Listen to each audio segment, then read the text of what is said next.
La 4G Batelma vous présente Ny vaovao. Ny mioka ny fahombiazana. Arahinao ny fampalalam-baovao miaraka amin'ny Castel, il est tiré une fahombiazana. Tête aux pieds avec la gamme de protection individuelle Secure Plus.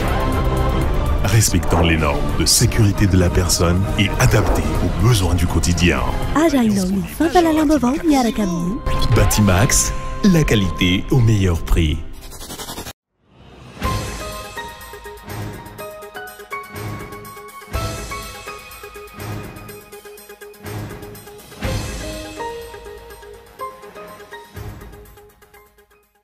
Ao anatin'ny fivoriana tsy ara-potoana fahanefatra amin'izao fotoana izao ny parlementaire rototo.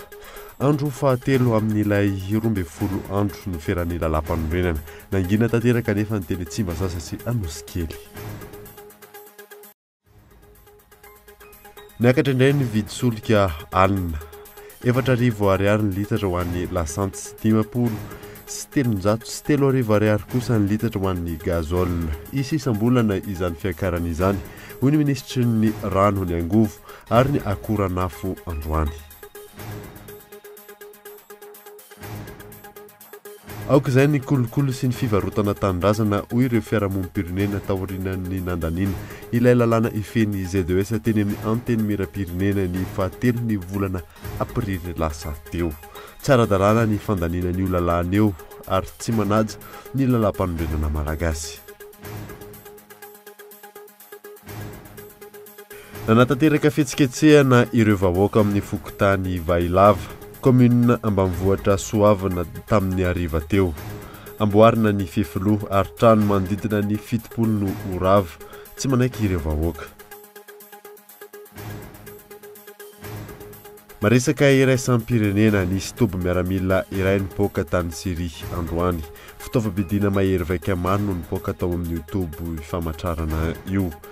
40 no namony eny araky ny tatitra ny Amerikana no voalaza fa nanao idaroka bomba io. Nanidindreo arahanao afaka fotoana fohy.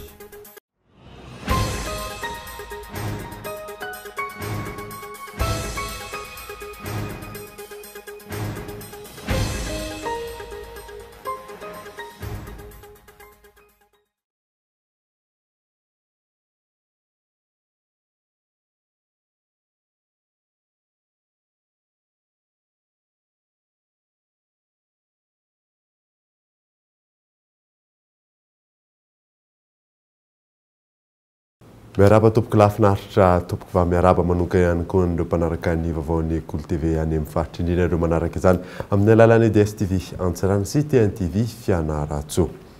Nanombotsika ny vaovao anatin'ny fivoriana tsy ara-potoana fahanefatra amin'izao fotoana izao ny parlementaire rototo. Andro fahatelo amin'ilay 12 andro ny feran'ny lalam-panorenana. Nangina tanteraka anefa ny teny Tsimbazaza sy teny Anosikely fanadinra Arsona Andry. Andro fahatelo amin'ilay fivoriana tsy ara-potoana fahaefatra ny antson'ny gouvernementany parlementaire rototo androany. Nangina avokoa ireo lapam-panjakana ireo tamin'ity androany ity. Tsy nisy hita teny antoerana ireo parlementaire. Raha ny hita teny Tsimbazaza dia rapitso maraina amin'ny 10 ora vao hanomboka ny conférence des présidents ary amin'ny 3 ora tolakandro ny fivorimbe hamaritra ny lahadinika. Ny tetsy Anosikely dia foana ny trano fivoriana fa nisy fahoriana. Tsy tokony nitranga izao fandanina ny volam-bahoaka izao raha toka tsy nikobon'ny gouvernementa sy ny mpitondra SVM matany aminy nandritra ny 7 volana ireo volavolan-dalàna ifeny fifidianana ireo. Hoy ny mpanara-baovao. Raha tsy ahivina, ny 27 ny volana Jolay no natolotry ilay commission consultative izay nahitana ireo solotena avy amin'ny antoko politika, fiarahamonim-pirenena, mpanao gazety ho an'ny gouvernementa ireo tolo-kevitra avy aminy. Nanomboka teo dia nokobon'ny gouvernementa sy ilay comité interministériel ho azy ireo samy irery ny fandrafetan'ireo rijanteny andrafitra ny volavolan-dalàna ifeny fifidianana ireo. Vokany dia izao nampiantso fivoriana tsy ara-potoana inefatra ny sesy izao izay sambany teo amin'ny tantaram-pirenena no nisy izany. Fivoriana izay ny volam-bahoaka no tsy maintsy antoka azy. Aok'izay ny kolokolo sy ny fivarotana tanindrazana hoy ireo firaisamonim-pirenena taorian'ny nandanina ilay lalàna ifeny ZES teny anteny miram-pirenena ny fahatelo ny volana aprily lasa teo. Tsy ara-dalàna ny fandanina io lalàna io ary tsy nanaja ny lalam-panorenana malagasy izany fanadina ka eto Andriasilavo. Atsaro ny kolokolo sy ny fanerenan-kolaka ireo olom-boafidy tsy amidy Madagasikara. Io ny fanambarana navoaka ny Kradoi taoriny ny nandanina amboletra ny lalàna ifeny ZES na ny zone économique spéciale teny amin'ny anteny miram-pirenena ny fahatelon'ny volana aprily lasa teo. Nanamafy ireo firaisamon'ny pirenena fa tsy tafiditra tao anatin'ny ordre du jour teny Tsimbazaza nandritra ny fivoriana tsy ara-potoana faharoa io lalàna io, ary efa nolaviny ireo solombavambahoaka saingy nasisika olanina nandritra ny fivoriana tsy ara-potoana fahatelo. Arak'izany dia manameloka ireo solombavambahoaka pomba ny fitondrana nandany io lalàna io ny Kradoi. Tsy ekena ny kolikoly sy ny fomba fitantanana tsy mazava ataon'ny mpitondra hoy izy ireo. Raha tsy ilaza afa-tsy ny fandaniana ny lalàna ife ny fifidianana izay efa nolaviny ireo solombavambahoaka sy antoko politika maro, noho izy mety hiteraka korontana eto amin'ny tany sy ny firenena. Andraikitry ny mpitondra ny mametraka ambony ny tombotsoan'ny vahoaka sy ny demokrasia. Miariary anefa fa tsy manana izany ny mpitondra ka nampandany amboletra io lalàna ifeny ZES io. Manitsaka ny zoma olona hiary sy aina malalaka amin'ny tany misy azy io lalàna io, raha ny fanazavana trany. Olona maro no tsy maintsy afindra amin'ny tany izay efa nisasarany sy nitsembohany antaonany maro, ho fitsinjovany ny taranaka mampara, ho very ny fisin'ireo vahoaka maro sy ny fifandraisany amin'ny tany ka omena vahiny sy olombitsy ny tombontsoa. Arak'izany dia manao antsoavo ny firaisamon'ny pirenena mba hijerena akaiky io lalàna io izay efa nolaviny ACC. Tokony hisy ny tamberina andraikitra sy ny fandraisana andraikitra ny mpitondra fanjakana ho fiarovana ny fiandrianam-pirenena, ny fiarovana ny tany, ary indrindra ny zo fototra hananany mponina, miaina sy mivelona amin'ny tany. Niakatra indray ny viditsolika alina 4,000 ariary ny litatry ny lasantsy 50 sy 300 sy 3,000 ariary kosa ny litatry ny gazole isisam-bolana izany fiakarany izany, noho ny ministry ny rano angovo ary ny ankora nafy tamin'ity androany ity. Mikael Ramarola. Nahitana fiovanana intelo ny viditsolika tato anatin'ny herinandro. Alina niakatra indray izany fiakarana 70 ariary isaky ny litatra ho an'ny essence sy ny gasoil. Izany hoe raha 36,700 sy 3,000 ariary ny litatry ny essence teo aloha, tafiakatra 4,000 ariary izany raha 20,400 sy 3,000 ariary kosa ny litatra ho an'ny gasoil teo aloha, dia tafiakatra 50 sy 700 sy 3,000 ariary izany isaky ny litatra amin'izao. Ho an'ny petrole indray nahitana fiakarana 30 ariary isaky ny litatra izany hoe raha 9 sy 300 sy 2,000 ariary izany teo aloha, dia 20 sy 700 sy 2,000 ariary ny litatra amin'izao.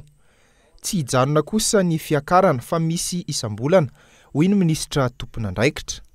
Fomba analefahana sy anamavanana izay fisonitry ny vidin'ny solika izay ka tsy ho ampiarina amin'ny vahoaka malagasy manontolo akory zany 700 ariary zany, fa ny apahany zany ihany no ekena azo ampakarina, fa na dia zany koa aza tsy ho ampiakarina indray maka ilay izy fa alefa tsikelikely tahaka izay efa nataontsika tany aloha tany, fa ny famfanarana amin'ny mpanaraha amin'ny solika ireo zany dia hoe anatina fotoana lavalava zany no ampiarana n'io fiakarana io fa tsy atao indray mandeha.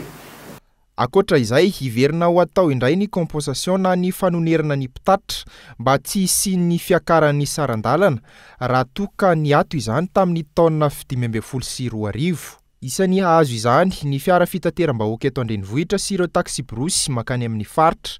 Inona no mitranga mandritra ny filan-kevitry ny ministra sy ny gouvernemanta no toy izao no mitranga miempotra izao no fomba hitantanana ny firenena. Izao miroso miempotra tsy misy fanapa-kevitra, matotra izao no pirofon'ny fananan'ity fitondrana HVM ity politika matotra ho amin'ny fampandrosoana fa dia mandeha anjambany samy manao izay sempantany rehetra.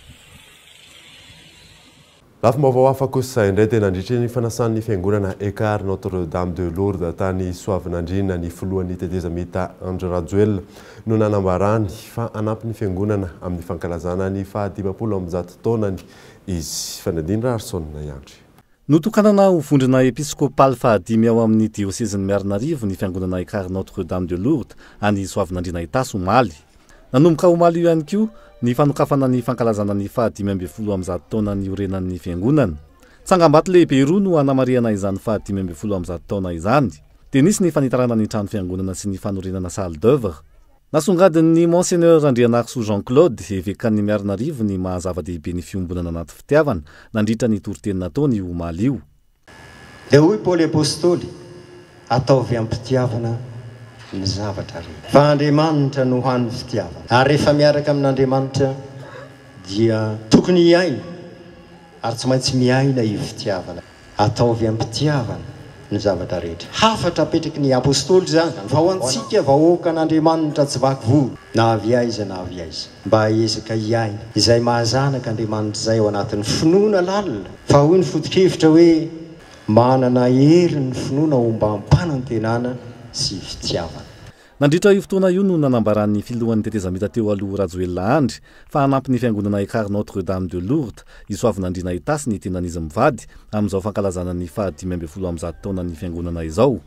Tsy nisy ny kabary politika nandritra io fotoana io.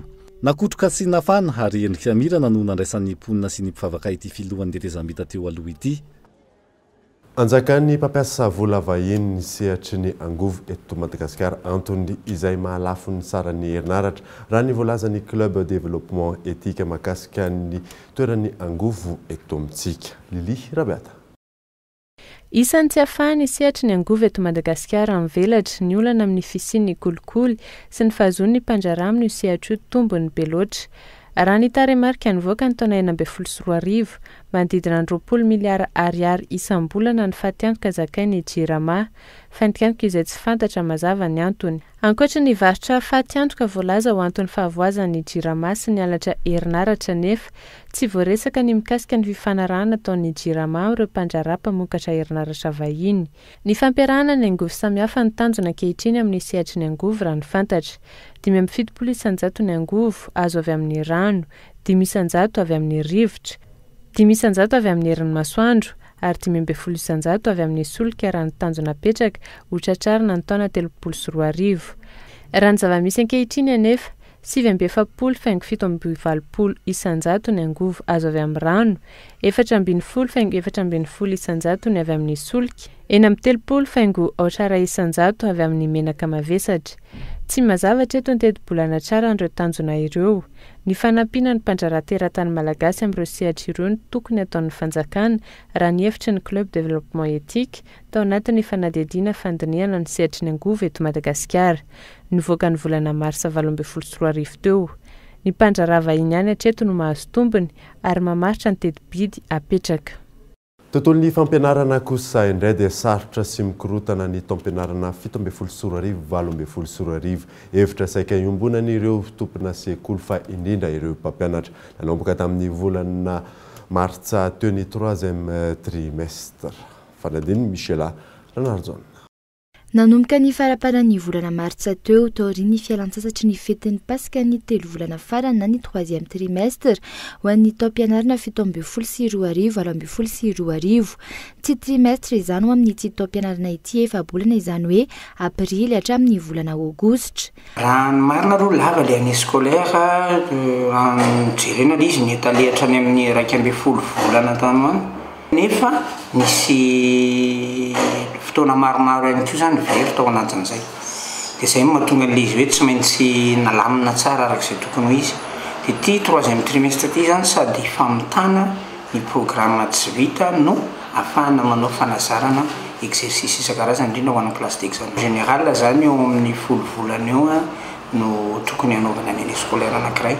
Fa somary mitombo izy somary ny lava nefa misy fotoana very ihany. Hatreto ho an'ny sekoly iray nanaovana fanadihadiana saka enimpolo isanjato ny programa no vita amin'izao ary nefa bolana farany mamitana ny ambiny. Raha ampitaina tamin'ireo taom-pianarana teo aloha, ity taom-pianarana ity no isan'ny korotana indrindra raha ny fanazavana azo.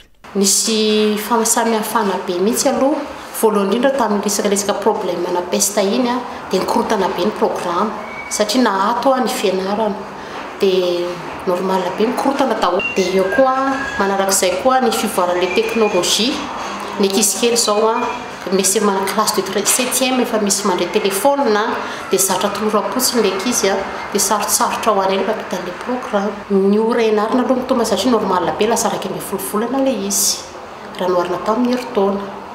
Dia mitombo ilay ora ianarana dia ilay ankizy sady kamo koa satria lasa lava be ilay fotoana ianarana raha teo dia sarotsarotra mampitan'ilay ankizy amin'izy nefa ilay programme tsy maintsy ho vitaina na tiana na tsy tiana. Dia eo amin'ny elan'izay koa ilay examen koa lasa nihemotra raha teo koa hoe tsika ny anjehana an'ilay tanjona anankiray dia sarosarotra izy. Ratsaivina ny emitra roa herinandro mihoatra ny daty voalohany napetraky ny ministera ny datin'ny fanadinana fanjakana ho amin'ny ity taom-pianarana ity. 14 aogositra ny fanadinam-panjakana CEPE, 3, 4, 5, 9 septambra kosa ny BEPC. Efa nikatona ny 12 marsa teo ny fisoratana anarana ho an'ireo fanadinam-panjakana roa ireo. Tsy mbola raikitra kosa saingy voalaza fa ny folatra amin'ny 13 septambra, 17 amin'ny 1 septambra ny fanadinana bakaloria. Ny 4 aogositra kosa no ifarana ny taom-pianarana 17 sy 2 12 tontolon'ny fambolena kosa indray dia tsy resy lahatra amin'ny fampiarana ny paikady vaovao ireo tantsaha amin'ny fomba fambolem-bary antony tsy mampiakatra izany tany vokatra izany raha ny fanazavana azo. Mikael Ramarola. Manodidina ny 10 taonina hatramin'ny 9 taonina ny vary nafaran'i Madagasikara tamin'ity taona ity noho ny faratsin'ny andro sy ny fiakaran'ny rano tamin'ny taona lasa. Fanafarana izay ambony noho ny isan-taona. Tokony ho tratra amin'ny famokarana eto an-toerana nefa izany elanelana izany raha misy ny faharesen-dahatra eo amin'ny tantsaha amin'ny fanatsarana ny paikady mahazatra azahoana vokatra tsara noho ny teo aloha. Elanelana eo amin'ny 100 ny vokabary vokarin'i Madagasikara. Tsy resy lahatra ireo tantsaha ary olana mipetraka izany raha ny fanazavana. Tsy teritreretina mihitsy hoe hiakatra ny tany vokatra vary eto Madagasikara raha tsy mampiasa zezika isika. Tsika nefany ohatra ny tsy tena mbola tafiditra anatin'izay ilay faharesen-dahatra hoe mila mampiasa zezika. Raha tratran'ny tsy fanjari-tsakafo ny vary izay volenao ahoana moa no ahafahan'io vary io manome vokatra betsaka. Noho izany zany isan'ny singa lehibe zany dia fampiasana zezika. Isan'izany koa ny fampiasana ny masomboly voafantina satria misy masomboly zany izay tena hita mihitsy amin'ny fikarohana izay natao fa tena mampiakatra ny tambokatra na dia tsisy zavatra miovarany ny zavatra atao. Manova masomboly fotsiny dia efa mahazo 30 isan-jato ambony ny vokatra izay mahazatra anao. Paikady apetraka hananana fahavitan-tena arabary ny fanitarana ny velaran-tany ambolena. Ireo tantsaha no azo tombony mivantana amin'izany raha ny fanazavana trany. Nisy araka izany ny tetikasa napetraka avy tantena arabary. Eo zany fanajariana ireo foto-drafitrasa entina mamokatra vary. Eo zany ny fampiakarana ny fampiasana ny fampiasana ny zezika ho an'ny tantsaha. Mamaly ihany koa amin'ny fampiakarana ny tany volamiditra ho an'ireo tantsaha ny izany hoe ny farim-piainan'ny tantsaha eny ambanivohitra, ny famokarana mitodika amin'ny tsenana amin'ny lafin'ny fambolena amin'ny lafin'ny fiompiana, ny fiarovana ny tontolo iainana. Raha mbola miampy ny fampiasana teknika izany volo vary ketsa tanora dia ho hitanareo amin'izany fa hiakatra aingana dia aingana izany hoe. Hatreto aloha efa maro ny tetikasa napetraka toy ny SRI na ny système de riziculture intensive na ny volovary maro anaka sy ny maro hafa saingy mbola mijanona amin'izay fanafarana vary izay isika eto Madagasikara. Nanatanteraka fitsiketsehana ireo vahoaka ao amin'ny fokontany Vailava commune ambanivohitra Soavana tamin'ny hariva teo. Amboarina ny fiefilo ary trano manodidina ny 70 no oravanina tsy manaiky izany moa ireo vahoaka fanadeny io na saina.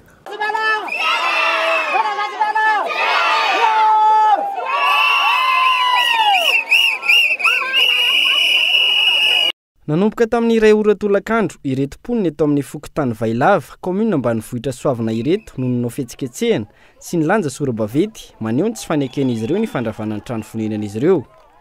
Fandravana izay tsy nisy fifampidiniana tamin'ireo voakasika izany fa ihany koa tsy misy ny fanonerana ireo trano oravana hoy ireo ponina.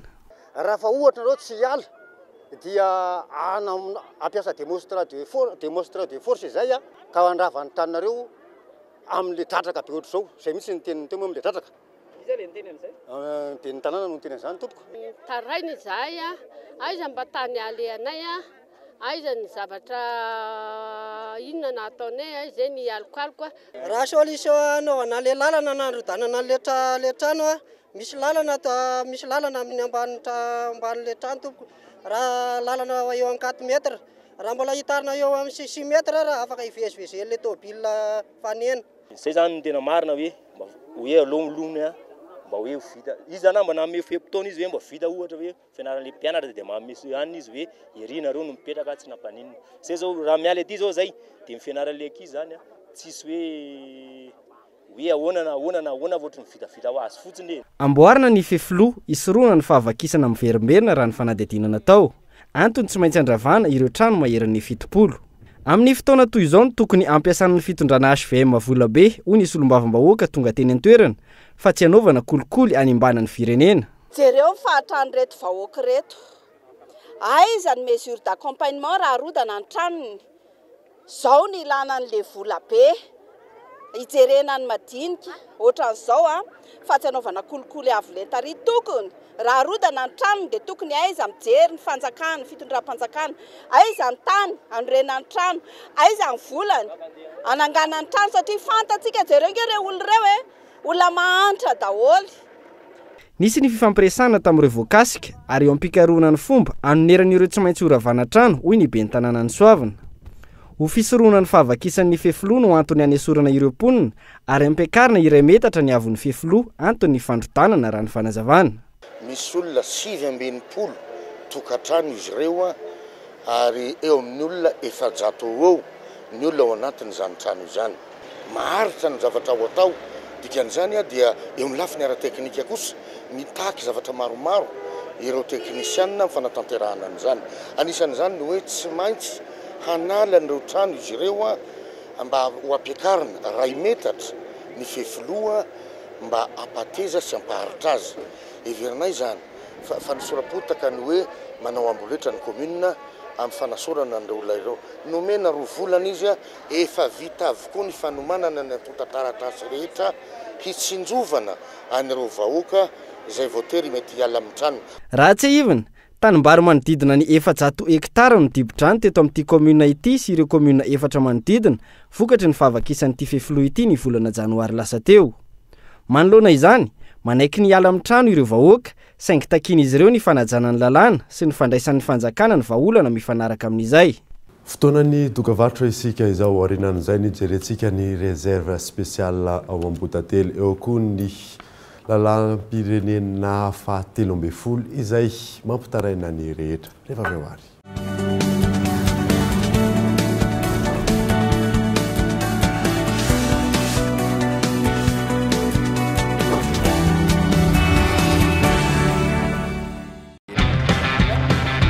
Oui, appel vers tous les opérateurs.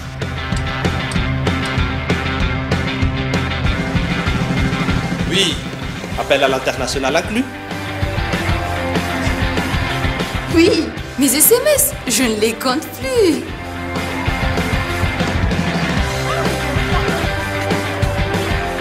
Et oui, l'Internet à la vitesse 4G. 0,5 arrière par seconde vers FAF et Club First. 1 arrière vers Telma et 3 arrière vers les autres opérateurs. Vous aussi soyez First. À partir de 10 000 arrières, First Premium. Et découvrez First Prestige et First Royal pour encore plus d'avantages. Rendez-vous en Telma Shop ou sur FB Telma Madagascar. Telma, Safid numéro 1 Malagasy.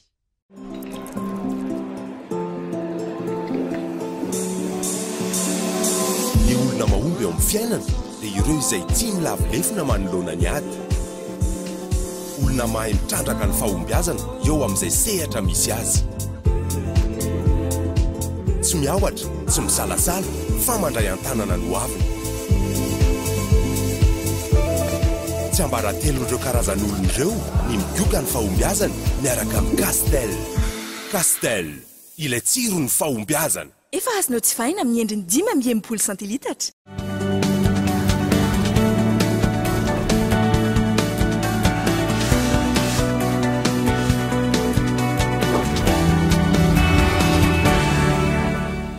Miverina eto amin'ny fampalalam-baovao isika iray amin'ireo réserve spéciale ahitana karazan-kazo sy biby tsy fahita manerana n'izao tontolo izao ao Ambohidately. Olana goavana sedran'ireo mpikarakara sy mpiaro ny toerana nefa ny fisian'ny doro tany eto faninga eto Andriatsilavo. 700 kilometatra mialana Antananarivo renivohitra no misy any Ambohidately. Faritra ambony any amin'ny 1400 mètres d'altitude. Ahitana alamando izay tsy mifanalavitra amin'ny ala hitany Andasibe ao aminy. ahitana hazo sy biby maro isan-karazany ihany koa izay tsy fahita eto an-tany any an-toerana, ohatra amin'izany ny sahona. Rehefa azo amin'ny alamando rehetra zany dia hita ao daholo, tsy mifanalavitra amin'ny andasobe zao ny zavatra hitantsika ato fa zao fotsiny ny habean'ny azy tsy mitovy any andasobe ambonimbony ny ala sady vavety aty somary majinjika satria fa mahazo altitude ambony tsika. Ny biby misy lemurien anankiefatra ato, misy gidro dia misy amin'ny teny scientifique izy misy avahi dia misy microcebus lay kely, ny gidro kely kelikely reny dia misy avahi inty kerogal, zay zany ny gidro misy ao anankiefatra. Dia ankoatran'izay misy karazana biby maro be izay ny sasany tsy hita afa-tsy ao, ohatra hoe misy grenouille zao tsy misy afa-tsy ato Ambohidately manerana zao tontolo zao, misy karazana hazo tsy hita afa-tsy ato Ambohidately manerana zao tontolo zao. Ankoatra ireo, misy karazana biby vaovao hitan'ireo mpanao fikarohana vao aingana ihany koa any an-toerana. Uroplatus, zany hoe tafisaka izy tsika malagasy. Izy ity zany teto Ambohitantely zany eritreretina anty hatramin'izay teto Ambohitantely zany dia hoe Uroplatus ebenoi, zay ny anarany zany no scientifique. Dia Uroplatus ebenoi zany nefa any afatra varatra andrefana Madagasikara misy anazy, fa noho nefa natao ny étude moléculaire hoe morphologiquement zany dia mitovy amin'ny Uroplatus ebenoi, fa nefa natao ny étude génétique dia hafa izy. Dia zany isany hoe raha tika hoe espèce vaovao ty. Jerenareo zao ty anankiray ty dia misy an'ilay frange épidermique manodidina vatany, hitanareo iny ohatra misy rambonyrambony kely iny, ohatra tsy haiko izay filazana iny zany amin'ny teny gasy ambinambiny. Ty nefa malama tsisy ninina mihitsy ny anazy, samy gecko reo, samy Uroplatus, maha-gecko anazy moa raha hijerenareo tsara, le masony ny gecko anazy tsy mba mikipy io, mihiratra ohatry hoe namatory ary amin'ny alina ty vao mivoaka. Fa rehefa amin'izao zany dia mity ohatra ny mikatona ny pipi. Ireto zany zao samy espèce andreto eto Ambohitantely, dia Uroplatus chicorette indray efa fantatra, fa ity zany isan'ny espèce izay mety ho vaovao ho an'ny science. Dia mbola be efa adulte io, efa adulte ya. Manodidina ny 905 hektara no arovany eto Ambohitantely, ary olona manodidina ny 900 no miasa andro manalina miaro ny faritra. Isany arovany voalohany amin'izany ny doro-tanety izay hita matetika eny an-tapoketsa. Lafim-baovao hafa kosa indray dia mahakasika ny fatsapan'ny olona ny fandraisana azy eny anivon'ny fokotany indray ny lohahevitra tamin'ny fanadidina ny rahan'ny Cultivé FM sy agence capsule ny azy. Ny ankamaroany izay nanontaniana fa nahafa-po ny fandraisana fanadidina. Araka ny hevitrao, ahoana ny fahatsapanao ny fandraisanao amin'ny fokotany? Io indray no fanontaniana napetraka ny Cultivé FM sy ny agence capsule tamin'ny olom-pirenena miisa 900, 20 taona no miakatra teto Andrenivohitra ny 17 ny volana Martsa ka hatramin'ny 19 ny volana Martsa teo. 400 isanjato-tambo ireo nanontaniana no namaly fa mampiandry lava ny fandraisanao amin'ny fokotany rehefa tsy feno ho arak'izay tokony ho sarany ny taratasy atao ny vola alohan'ny olona iray na miangavy aza ny olona. 400 isanjato ihany koa no nahatsikaritra fa miavonavina ny fandraisana azy noho ireo anivon'ny fokotany mifidy ary manavakavaka olona. 770 isanjato kosa no laza fa mahafa-po ny fandraisana amin'ny fokotany noho ny fahainganan'ny asa sy ny fandraisan'izy ireo ampahatsorana ny olona. Ireo no vokatry ny fahatsapan'ny olona amin'ny fandraisana azy ireo eo anivon'ny fokotany misy azy tsirairay avy. Tsara fandraisana, manao ny asany tsara. Zalo reo amakady tsisy olana miditra dia atao sasoma tsara ny ataoko tsisy olana mihitsy. Tsy dia mitarazoka loatra zany raha ho an'ny fokotany any aminay fa tena mahafinaritra, miasa tsara.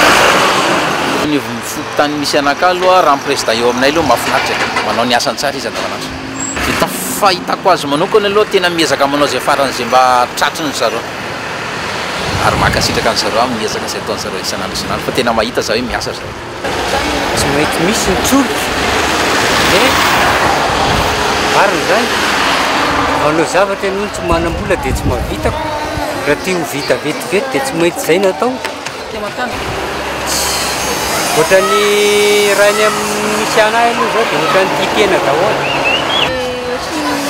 Mila vola foana rehefa misy zavatra atao sy ohatr'izany. Somary miavonavina ry zareo. Ohatra mila hatsaraina trany araka izany ny fifandraisana sy ny fahaiza-miaina ary ny fahalalam-pomba eto amin'ny fiainam-pirenena malagasy. Mipetraka ary ny fanontaniana raha oviana no hiala malagasy ny fitiavan-tena sy ny kolikoly izay mitady ho fomba fanaraiki-tapisaka amin'ny rehetra. Fampanantenana pokaty ny fanamboarana ireo lalam-pirenena sasasasany isan'izany lalam-pirenena faha-13 mitaraina ireo mpitatitra amin'ny voka-dratsy ateraky izay faratsy ny lalana izay fanadiny Michela Ronaldo. Lalam-pirenena faha-13 mampitohy an'io sy Orombe amin'ny taolany aro potika ny lalana ary saika atao anatin'ny taona maro izay tsy nisy ny fanamboarana izany. Raha ny fanazavana ireo mpitatitra sendranay tamin'ny fotoan'ny fanadihadiana mijanona ho fampanantenana fotsiny ihany aloha hatreto mikasika ity lalam-pirenena ity. Manontany izany arao amin'ny lalagna ity oviana marina zany lalagna ity raha vao vita lalagna ity nefa fahaila be ny lalagna ity hatramizao ka hatramizay ka hatramizao dia tena mahagaga izahay ano tôbily zany satria hatramizao tôbily ity tena mijaly mihitsy ny tôbily eto a Fort Dauphin sy ny Antananarivo aloha satria fahaila be ihany zahay hoe amboariny lalana nefa hatramizao tsy hita ny famboaranareo ny lalana. Raha ny fanazavana trany maro ny olana sy fahatsantoka ateraky ny fahasimban'ny lalana indrindra ireo lalam-pirenena. Fa ny tôbilinay mety ho simbany ny piano ny tôbilinay sady potika ny pine sady ino maty ny varavarana latsaka satria tanareo ny taxi fa karetsaka ihany ny hidiny. Raha tsy ahivina ny faran'ny taona 17 vola mitetina 530 tapitrisa dolara avy amin'ny BEI na ny Banque Européenne d'Investissement sy avy amin'ny vondrona Européana no voalaza fa hanamboarany ny lalam-pirenena faha-13 iny sy ny lalam-pirenena faha-9 mampitohy any ambanja amin'ny antsiranana. Hatreto mijanona ho tetikasa fotsiny ihany izany na dia efa eo am-pelatana ny fanjakana aza ny vola. Andrasana ny toyiny hoe raha oviana marina vao hisy ny fanamboarana. Tontolon'ny fanatanjahantena kosa indray dia ny fiainan'ny Razafy Arson Iony tovovavy malagasy mivelatra teo amin'ny tontolon'ny Ayady fantatra maneran-tany teo amin'ny fahafehezana ny mix martial art izay taranja manambatra Ayady maromaro araoary.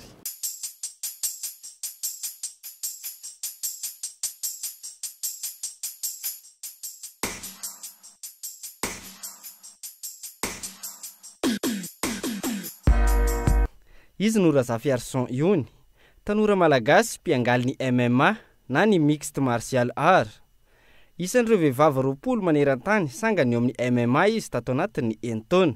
Raha niny andohany, nifanena tamin'ny Daniel Koniam izay tonga tao La Réunion nampiofana ireo mpanazatra karaté sy judo tany an-toerana fa ihany koa hijery olona azo atosika ho kitany MMA izay fanatanjahantena manambatra ireo karazana Ayady maro. Tamin'izany no nahitan'ity mpampiofana ity any Razafy Arson Iony.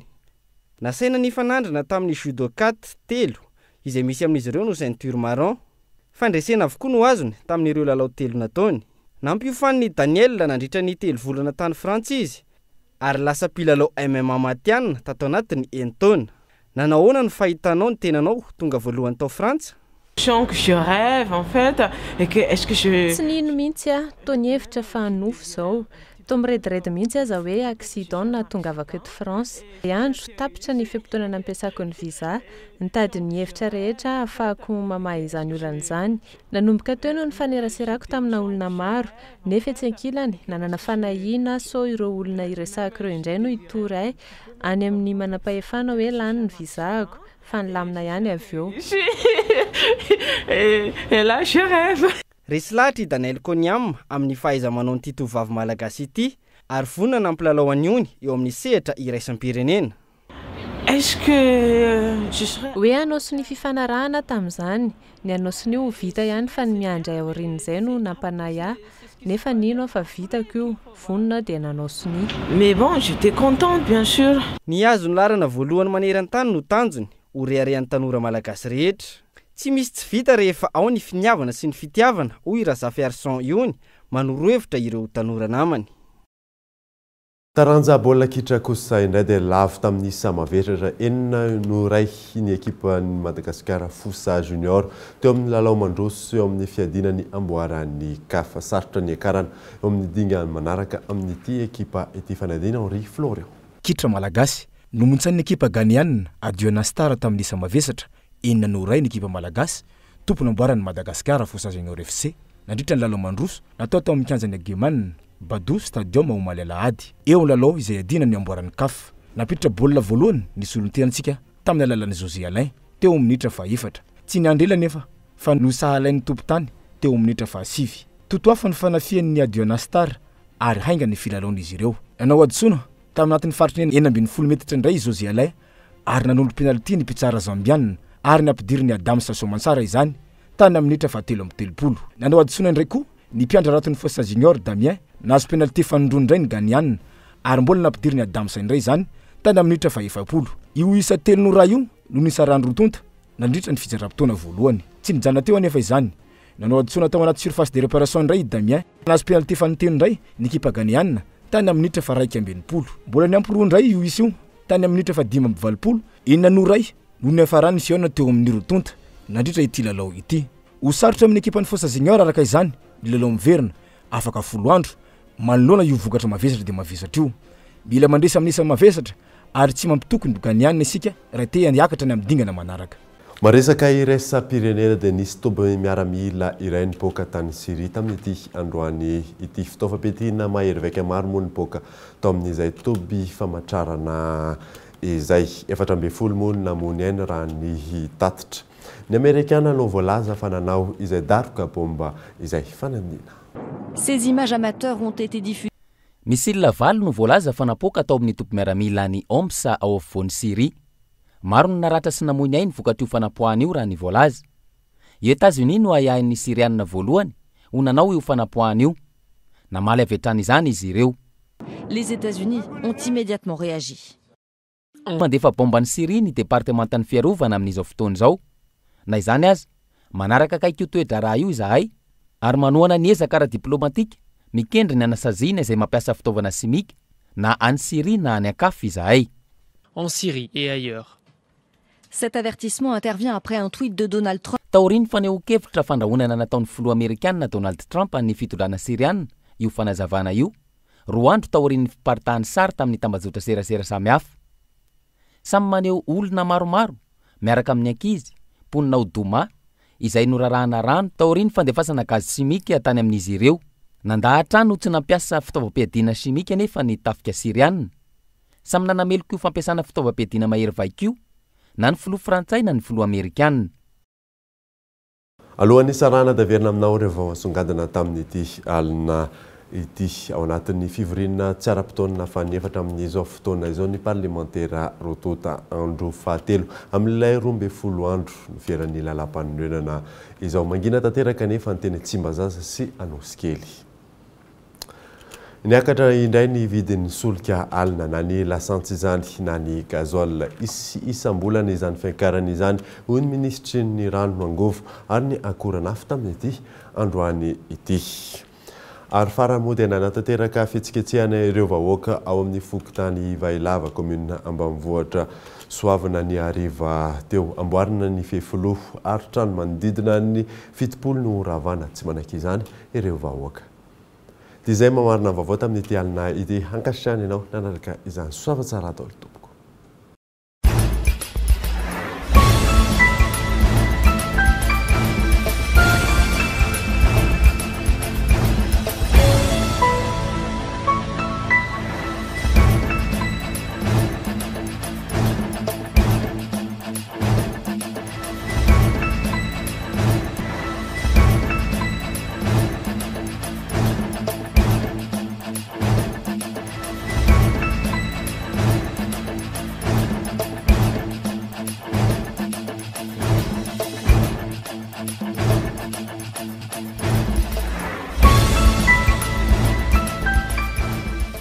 Au pied avec la gamme de protection individuelle Secure Plus.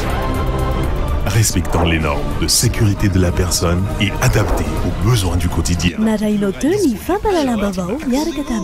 Batimax, la qualité au meilleur prix. Castel, il est tiré une